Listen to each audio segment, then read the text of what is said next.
এটাই তো একমাত্র শিল্প, আনঅথরাইজ কনস্ট্রাকশন। যে সিনেমা হলগুলো, সেই সিনেমা হলগুলো পর্যন্ত তো সমস্ত ডিমোলিশ করে দিয়ে সমস্ত মার্কেট হয়েছে।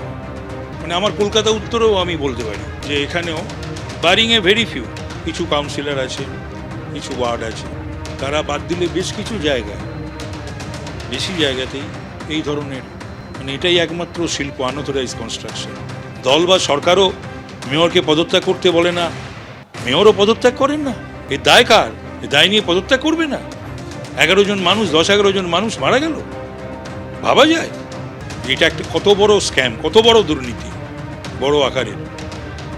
সেইখানে নো টলারেন্সের কথা যারা বলে টু করাপশন, তারা কিন্তু সরিয়েও দিচ্ছে না, সে সরছেও না। সাধারণ মানুষ, শান্তিপ্রিয় মানুষ, তারা হাসছে।